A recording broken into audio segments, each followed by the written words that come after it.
In a split second, the music stopped.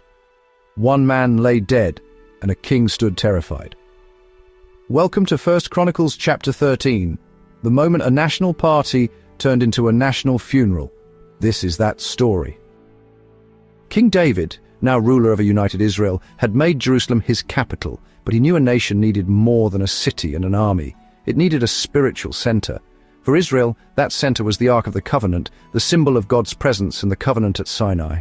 The Ark, once lost to the Philistines, had been neglected for years in Kiriath-Jearim. David saw this as a national failure and wanted to restore the Ark to its rightful place at the heart of Israel's life. He gathered Israel's leaders, presenting his vision as a shared mission. If it seems good to you and the Lord, let us bring the Ark back. The people agreed, and a great assembly was called from every corner of the nation. This was more than a political move. It was a call to renew their faith and identity. The planned journey to Kiriath-Jearim, retrieve the Ark, and bring God's presence to Jerusalem. Anticipation filled the air. This was a moment of national renewal. David's leadership turned the return of the Ark into a unifying act of devotion. The people were ready to welcome God's presence back into their midst.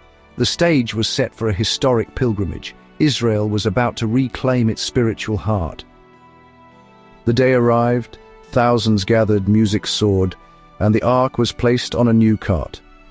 Uzzah and Ahio, sons of Abinadab, guided the cart as David and all Israel celebrated with songs and instruments. The procession was a festival of faith and joy echoing through the hills.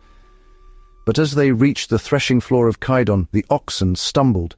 The Ark tilted. Uzzah instinctively reached out to steady it. In that instant, the celebration stopped. The Lord's anger burned against Uzzah for touching the Ark, and he died beside it. Shock and fear swept over the crowd. The joyous festival turned to silence and awe. The people realized God's holiness was not to be taken lightly. The procession halted, marked by tragedy and reverence. David was shaken, his joy replaced by fear and confusion. He questioned how something so right could go so wrong. Realizing he'd overlooked God's instructions, David abandoned the procession. The Ark was left at the house of Obed-Edom, a nearby resident. For 3 months, the Ark remained there. Instead of disaster, Obed-Edom's household was blessed abundantly. News of this blessing spread quickly. The same presence that brought judgment to Uzzah brought life to Obed-Edom. David learned a vital lesson. God's presence is a source of blessing when approached with reverence.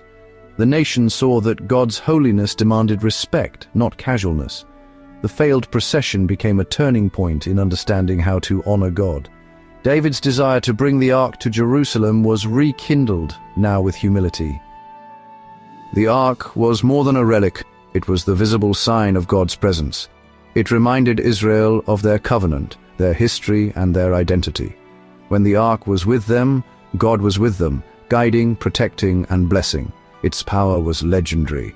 The Jordan parted, Jericho's walls fell, but the Ark's holiness was absolute. Only Levites could carry it, using poles, never to be touched. Uzzah's death was a stark warning. God's presence is not to be handled on human terms. The new cart, a human shortcut, ignored God's command. The lesson was clear.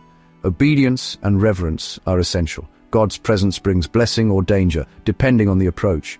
Obed-Edom's blessing and Uzzah's tragedy showed both sides.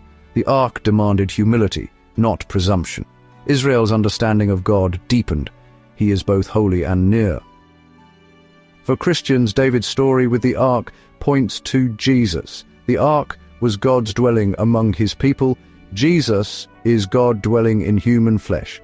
Where the Ark held the law, Jesus fulfilled it and brought God's presence to all. The Ark brought blessing or judgment. So does Jesus, depending on our response. The mercy seat atop the Ark foreshadowed Christ's sacrifice. Jesus is called our propitiation, the true mercy seat where justice and mercy meet.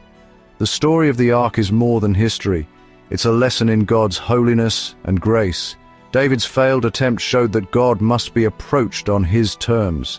The Ark's journey points to Christ, the ultimate presence of God, the perfect atonement. In him, blessing and mercy are offered to all who come with faith and humility. Are you ready to continue? Just click here and come along with me to the next chapter.